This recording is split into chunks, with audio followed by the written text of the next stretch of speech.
What's up, guys? Rob here again. Just going through a little unboxing. Going to show you guys my lines today, the lines I use in the different applications. The reason I'm doing the unboxing first is because I ordered some new line for the year.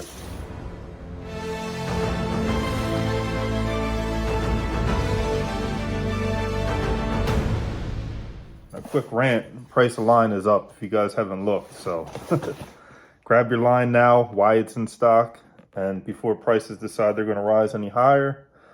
Two orders in this box. I'll make this quick. One's from Tackle Warehouse, like I said, line. So I ordered a 25-pound shooter, which is my flipping line from Sunline. I use pretty much Sunline for everything fluorocarbon.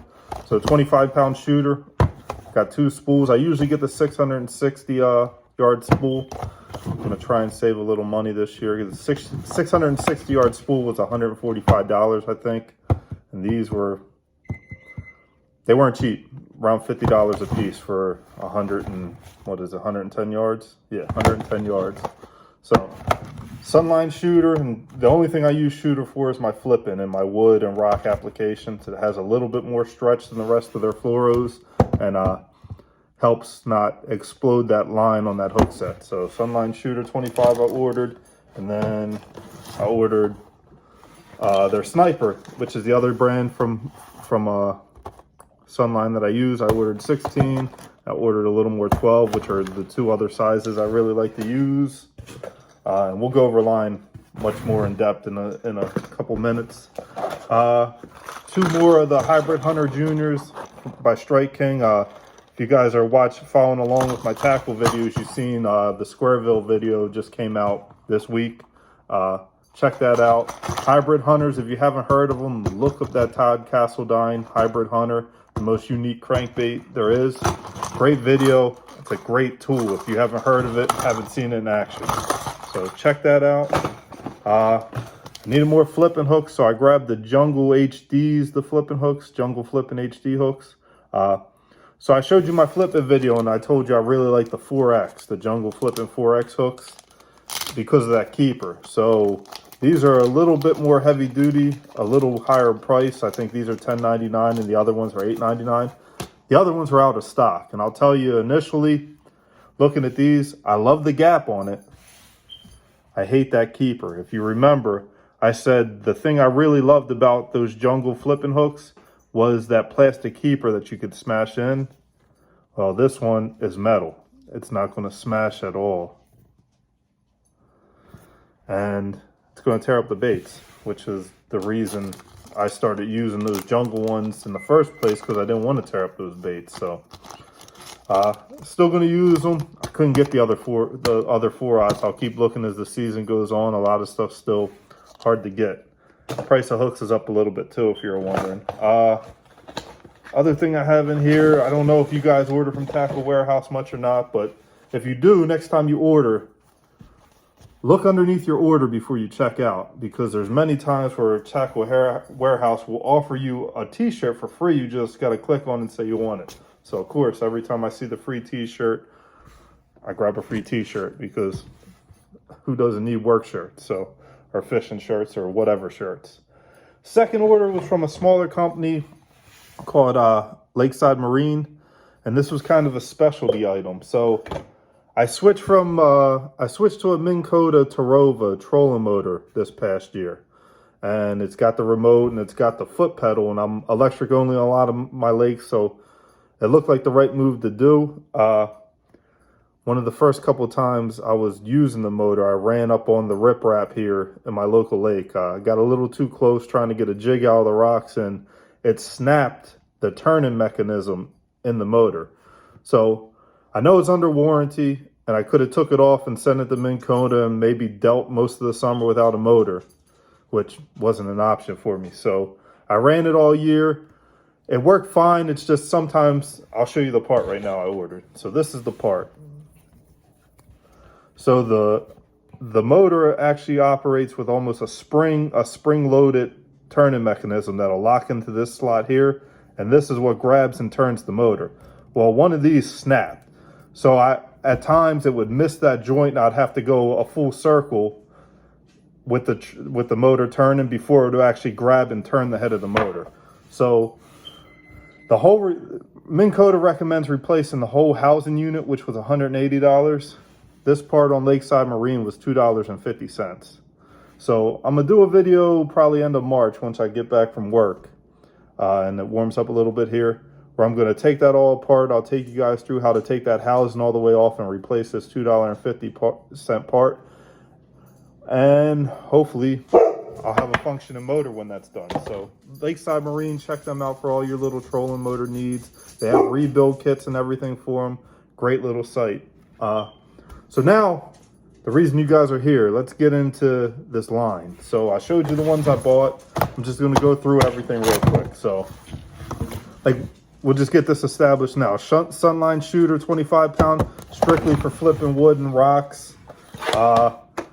When the bike gets finicky during the middle of the summer and everything, I will drop down to a 20 pound sniper, a more invisible, finessey one. Just got to be careful with your hook set on that, because if you watch some of my videos, you'll see me snap off that line on the hook set at times, and that's because there isn't much stretch in this fluoro. This one has much better stretch for those flipping applications. But that's my two flipping lines, 20 and 25 pound. Depending on the time of year and what's going on. My open water fluoro technique. So I run 16 pound. I will run that 20 pound for chatterbait, that 20 pound for chatterbaits and such as it. But 16 pounds my sweet spot for a lot of my chatterbaits, swim jigs, stuff like that. My top waters. Well, not top water. I don't use 16 pound is for my top water, but I use a different 16 pound. Swim jigs, chatterbaits, stuff like that. I will put, at times I'll put my shallow water square bills in the summer on this when I'm throwing directly at wood. Those hybrid hunters especially, I'm always running them on 16, and that's the gift of them, that you could put them on a heavier fluorocarbon. So 16 pounds, kind of my sweet spot for their MPA. More 16. 12 is kind of my cranking square bill. At times I'll drop down to this. This is what I jerk bait on, is 12. I like the 12 for all that kind of stuff. And I know a lot of people don't run their jerk baits on 12. I do, because I want to put the fish in the boat. I don't want to have to play a fish for very long. Once I get those hooks in, I want to be able to tighten that drag down a half a click and put some pressure on them. So I run my jerk baits on 12. I know a lot of people say they like 8 and stuff like that, and I don't get the point. And remember, Sunline actually is a smaller diameter than other people's fluoro. So if you're used to fishing a 10 on your square bill with, say, can't even think of the other brand, P-line. Say you're using 10 pound P-line fluorocarbon. This 12 is the same diameter. So that's why I go a little heavier with my Sunline. And these are the 660. Like I said, I usually buy these at the beginning of every year in all my sizes, because I go through it during the season. But this year I tried to cheap out, because as you can see, I have a lot left. So my monos real quick. So I use Berkeley Trilene Big Game is my favorite mono. And this is 12 pound. This one, you can see it's beat up and well used. This is my 16 pound. So this is strictly for my top water walking baits that aren't a frog. Of course, I like to throw my frog on braid. The other ones I'll throw on braid at time, but I use strictly mono when I'm talking about a top water that I need to float and I need to walk and I need to be able to pause with. So that's the mono I go with. So spinning rods, I go with my frogging and flipping rod. So if I'm flipping grass and I'm frogging over grass, 65 pound braid, Suffix 832 is my braid of choice.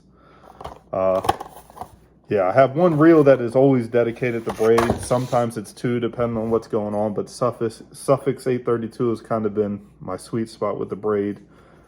It doesn't wear as quick. I get a lot of life out of it. Probably 2 years per spool is what I'm running. And I frog a pretty good bit.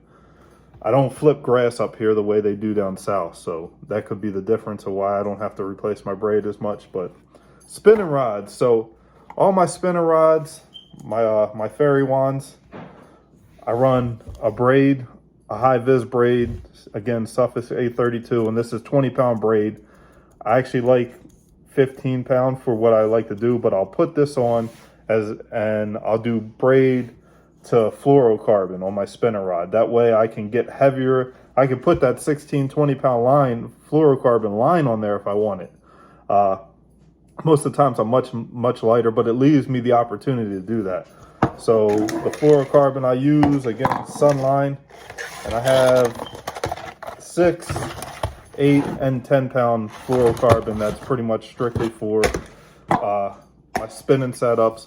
Sometimes I'll do some deep cranking on 10 if I'm trying to get the bait down just a little deeper, but I don't seem to have as much problem with that 12 pound as you would think. So that's my lines. That's pretty much what I use them for. Let me know what you guys are using. As you can see, Sunline won me over about 3-4 years ago, and that's the only time I don't have Sunline is if I can't get the size available that I need. Then my next best choice is usually P-line. The suffix braid has done well for me. I used some Yozuri before that. I didn't really care for the Yozuri braid, so changed the suffix, and ever since, if something works, I don't play with it anymore. So Sunline, Berkeley Trilene big game for my mono, and suffix 832 for my braid. So let me know what you guys are using. We'll continue doing these tackle things. I'm going to pull out some of my reels and poles eventually, show you some of that stuff, get into some technique specific. Still got plenty of bait boxes, unfortunately, to go through. So thanks for watching. I appreciate you guys. Have a good day.